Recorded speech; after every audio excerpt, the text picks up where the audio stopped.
So I just wanted to jump in today and talk a little bit about the difference between classics and masterpieces in literature.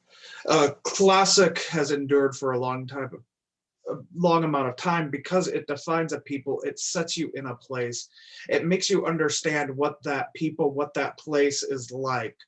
Um, but besides that, it kind of pulls you a little bit into that world, and you can see how that piece of work, how that novel, that poem, how that is relevant throughout the ages. It's not just, oh, that was nice, it was clever, it works, and then we kind of just forget about it. A classic has a understanding about who we are as humanity or how the world works that endures a little bit throughout the ages, but it might not be the best written or most proficient technical efficient use of language, might not be the best example of a novel, etc.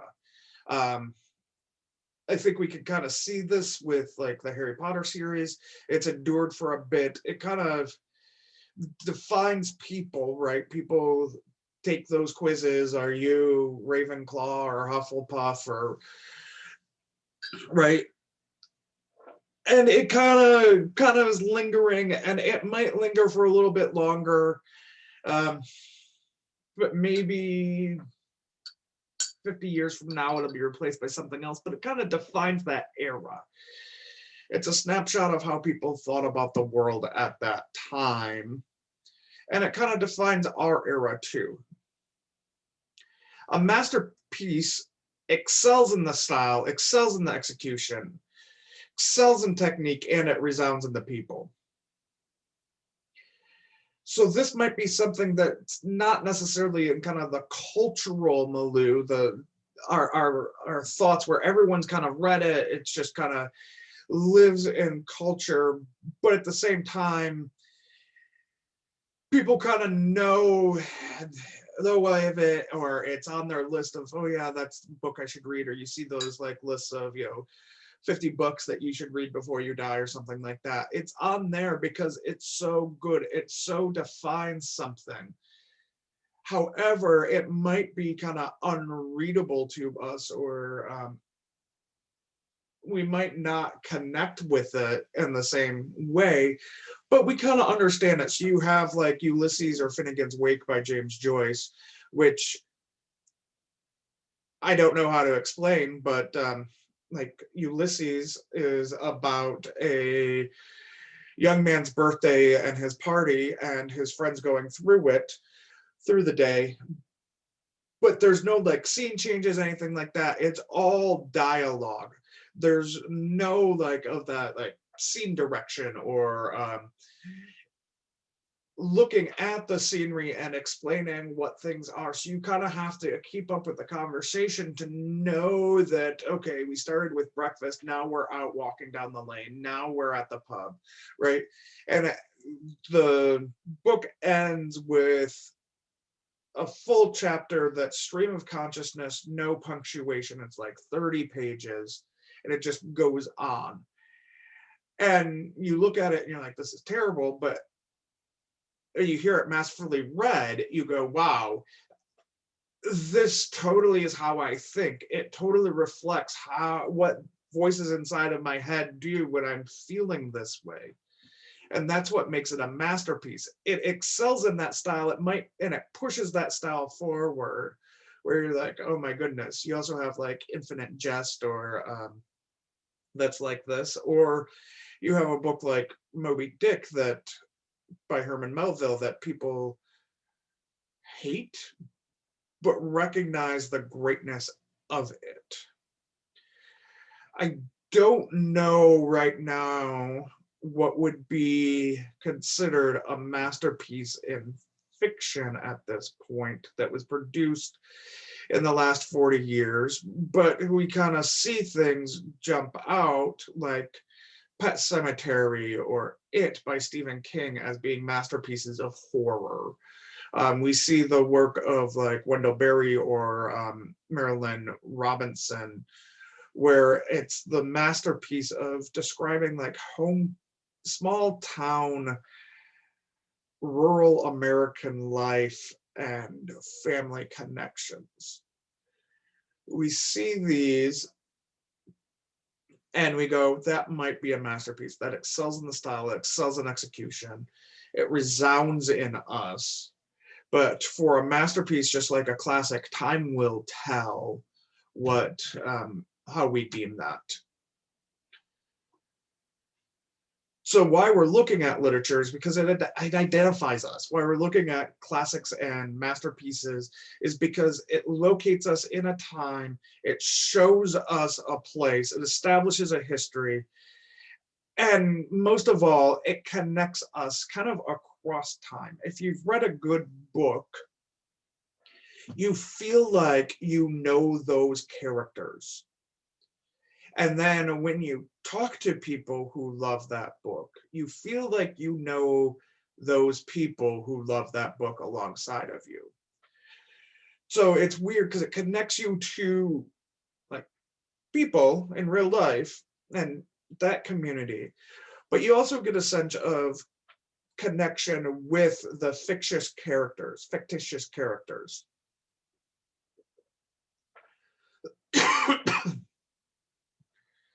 So like, let's look at this poem, early Roman poem.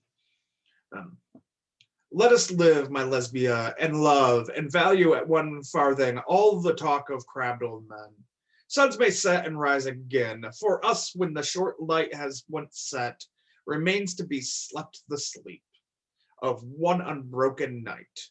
Give me 1,000 kisses, then 100, then another 1,000, then a second 100, then yet another 1,000, then 100. Then we have made up the thousands. We will confuse our counting that we may not know the reckoning, nor any malicious person blight them with evil eye when he knows that our kisses are so many. I mean, here we have an example of a early Roman poem that's, 30, 40 AD, somewhere around there. And we understand the romantic sentiment here. We can picture two people deeply in love who don't want to give up their understanding, who don't want people to get in their way to judge them. Now, something like this, the subtext matters, that, and with a lot of literature, knowing the situation helps interpret it. This is about the poet having an affair with wife of a senator, wife of a Roman senator. So it's really like, let us sneak away.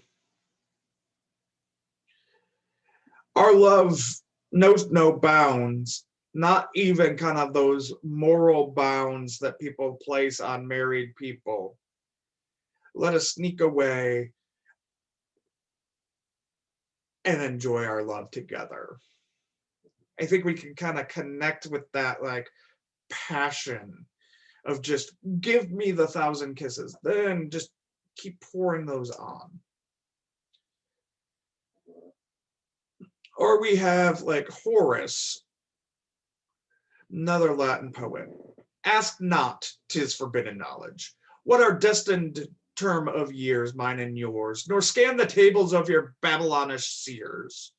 Better far to bear the future, my Locoina, like the past, whether Jove has many winters yet to give, or this our last, this that makes the Tyrrhene billows spend their strength against the shore.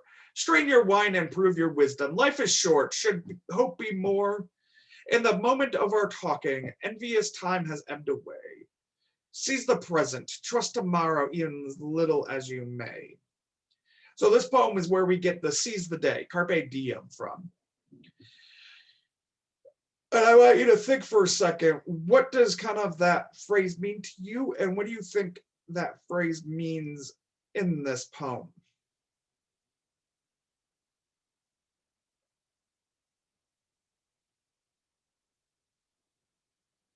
It's definitely not a YOLO, sorry, you only live once type attitude, you know, that kind of popped up. It's more of embrace everything you're doing, give your all to it. Yes, don't do fruitless stuff, but not like a you only live once or live your, you know, live like you're dying or anything like that, because it's not that fateful. It's the put your all into things. Yet again, from poet from Rome, Juvenal. What about all those Greeks? That race most acceptable now to our wealthy Romans. That race I principally wish to flee, I'll swiftly reveal, and without embarrassment. My friends, I can't stand a Rome full of Greeks, yet few of the dregs are Greek. Holy racism, right? You see this like, I hate the Greeks because they're Greek, because we're Roman and we're better than them. And I know that not all Greeks are bad people, because I know that a lot of people who are bad aren't Greek. But I still blame the Greeks. We also have in his poetry a shaming, the next poem, if you read it real quick, of how the police just let the wealthy get away with crimes. How it's hard to get ahead in life. How the city is crowded and busy. Like, this is why we have these poems still, and why people have preserved them, because they make sense to us. We hear them and we go, I resonate with this, even though this is thousands of years old. Right? There's violence all over. People are robbing you no matter where you're going. Everywhere tries to protect themselves, but wherever the police go, the rogues, the thieves go to somewhere else, right? We all have this feeling. Now, Beowulf is probably one of the most important first kind of English epic poems. And I'm going to post the slide so you can listen to this, but just for half a second.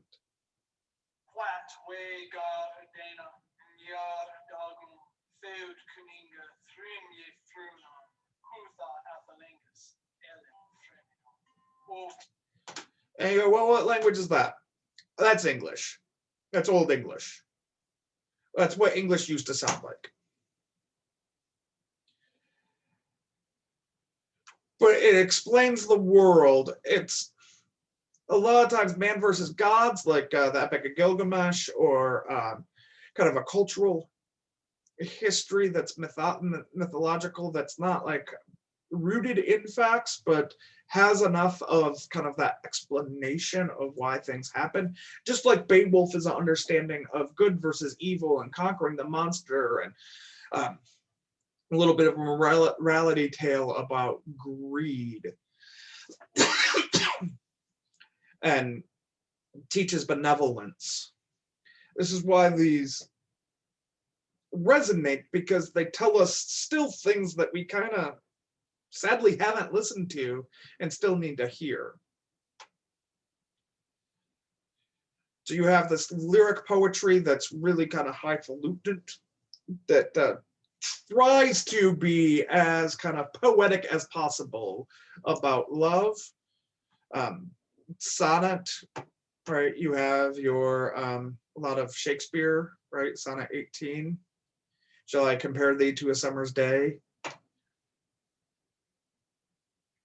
Right, the way that the poem is set up, right, with your rhyming scheme, A, B, right, it impacts the flow and the meaning and how you interact with it.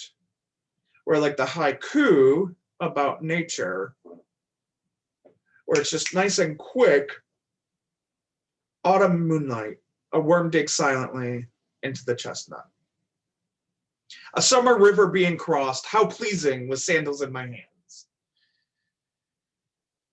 Just the short quickness of it and the rhyming scheme fit into this idea of like, we have this natural beauty in minimalism, but we paint this picture and we understand the cycle of life in the first haiku, and we see the wonderfulness of running in nature in the second one, where modern poetry is more loose and kind of creates its own form. This is one of my favorite poems. I have eaten the plums that were in the icebox and which you were probably saving for breakfast. Forgive me, they were delicious, so sweet and so cold. This one I just picture as a note hanging on the fridge or on the table that a husband just scribbled out to his spouse, right? It's a nice, easy poem, but it tickles the fancy. Like, it hits this point of, I've said things like this.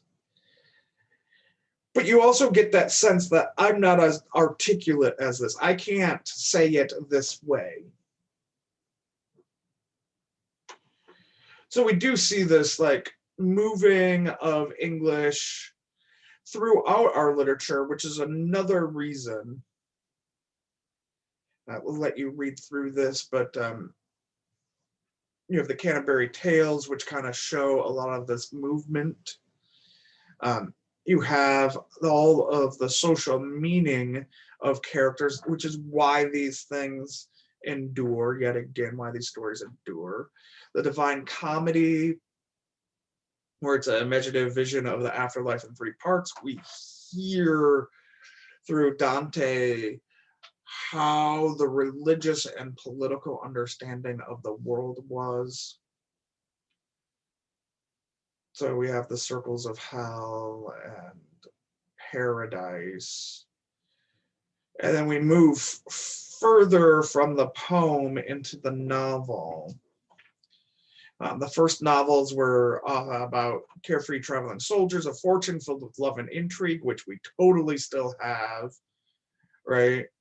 We also have the early forms, which were just letters. Each chapter would be a letter back and forth to each other. And then we have the short story, which is just a small little smattering, a little taste of characters and their flaws. A lot of modern day authors have kind of abused the short story and are publishing a bunch of short stories and novellas in order to kind of keep their book sales alive in between sequels. And I'm sure you've seen that. Almost all of the authors, your favorite authors, or if you go to Barnes and Noble or whatever, you see that.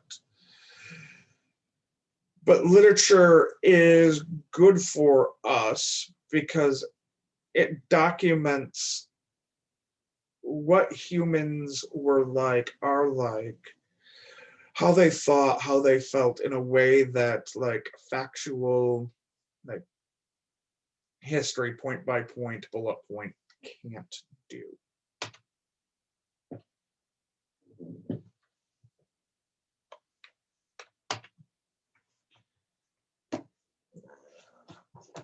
We'll talk more later, but I don't know why my recording hasn't stopped.